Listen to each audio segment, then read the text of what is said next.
बागेश्वर जनपद के भैयेरी गांव में दिनेश जोशी और उनकी पत्नी धना देवी ने डेयरी व्यवसाय के जरिए अपनी एक अलग पहचान बनाई है। कम संसाधनों के साथ शुरू किया गया उनका यह प्रयास आज एक सफल और स्थिर आय का साधन बन चुका है। वर्ष 2021 में दिनेश जोशी ने केवल एक गाय के साथ इस कार्य की शुरुआत की थी। उस समय रोजाना लगभग 5 किलोग्राम दूध का ही उत्पादन हो पाता था, लेकिन निरंतर मेहनत और लगन के चलते उन्होंने धीरे धीरे अपने पशुओं की संख्या बढ़ाई और अब यह आंकड़ा 9 तक पहुंच चुका है।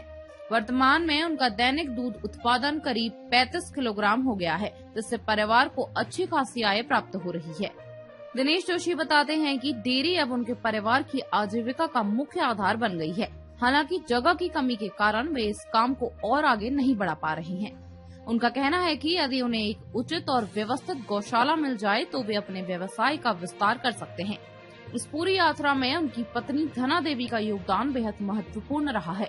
वह पशुओं की देखरेख से लेकर दूध निकालने तक सभी जिम्मेदारियां संभालती हैं।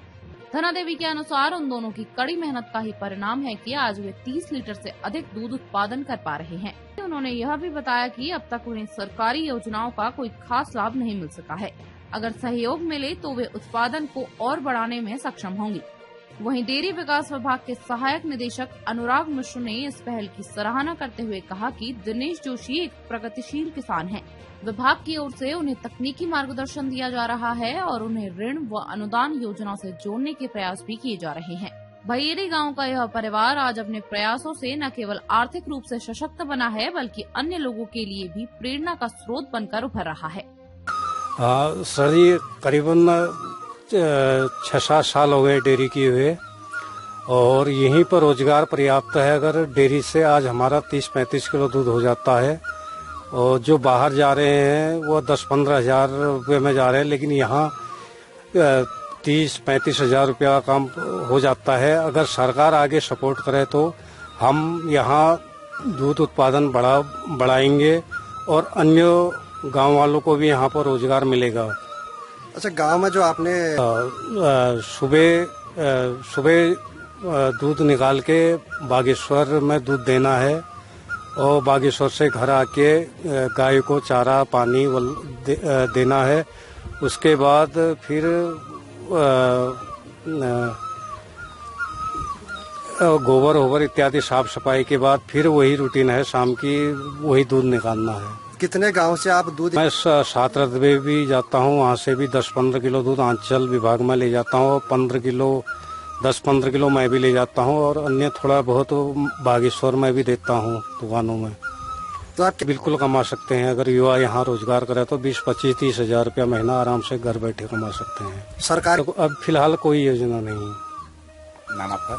हाँ, नाम आपका? नाम दिनेश जोशी। हम भिंगड़ी गांव से हैं। धना देवी मेरा नाम है, दिनेश चंद्र जोशी मेरा पति का नाम है। मेरे पास पहले एक गाय थी, एक भैंस था, छोटे बच्चे हैं। मैंने गाय भैंस से दूध बेच के 5 लीटर 3 लीटर दूध बेचा। आज मेरे पास 20-25 लीटर दूध है। जब सरकार से कुछ मुझे लाभ मिलेगा तो आगे को भी करूँगी। जब मेरे को कुछ मिलेगा ही नहीं तो कहाँ से करूँगी, गरीब हूँ। अच्छा, मैंने एक गाय, फिर दूसरी गाय लाई, तीसरी लाई, एक भैंस पाला, भैंस का बच्चा पाला। ऐसे ही मैंने गाय भैंस पाल के दूध उत्पादन करा वहाँ से।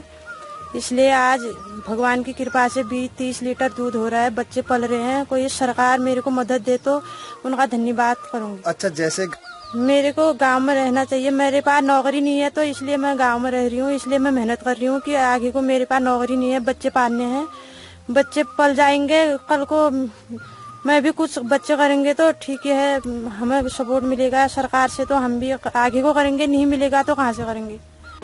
दुग्ध विकास ऐसे अपने उन्नत प्रगतिशील किसान जो लगातार प्रयास कर रहे हैं उनके पूरे सहयोग के लिए प्रतिबद्ध है। जैसा मैंने आपको बताया, हम इनके और अच्छे दुधारू पशुओं के उपलब्धता के लिए इनको ऋण अनुदान की सुविधाएं दिलाएंगे।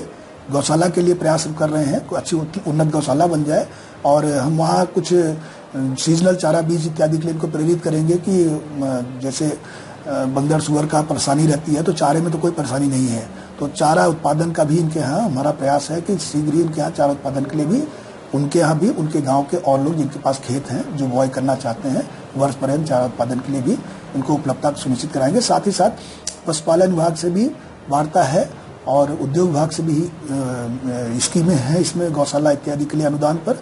तो हमने उनको स्कीमों की जानकारी दी है और उनको अन्य विभागों की योजनाओं से, जैसे पशुपालन विभाग मुख्य हो गया, कोऑपरेटिव हो गया और उद्योग विभाग हो गया, इन 3 विभागों के सहयोग से, ऋण से, अनुदान सुविधाओं से डेयरी के साथ साथ मिलके वो एक अच्छा मॉडल तैयार कर सकते हैं।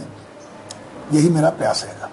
जी बिल्कुल सही कहा आपने। अब जैसे बाकी लोग परंपरागत तरीके से कर रहे हैं, बाहर का चारा नहीं खिलाते हैं, दाना नहीं खिलाते हैं, फिर उस हिसाब से उनको जानवर का सेहत नहीं रहती है और दूध उत्पादन नहीं मिलता है, तो रुचि नहीं बढ़ती है। लेकिन उनको देखकर उस गांव में एक मैसेज जा रहा है कि वो रेगुलर दाना ले आते हैं और उन्नत नस्ल का जो है वो चारा ले आते हैं, भूसा ले आते हैं, वो हर चीज़ का उपयोग करें, कैल्शियम का उपयोग करें, मिनरल मिक्सचर का उपयोग कर रहे हैं, तो उनके जानवरों की दूध उत्पादन क्षमता बढ़ रही। तो इसको देख के गाँव में और लोग भी धीरे धीरे उनसे सीख ले रहे हैं और हम लोग सभी के संपर्क में हैं। हमारा उद्देश्य है दुग्ध समिति भंगेड़ी में ज़्यादा से ज़्यादा लोग जुड़े, उनका स्वयं का व्यवसाय भी बढ़े और साथ साथ में गांव के लोगों को भी साधन मिले।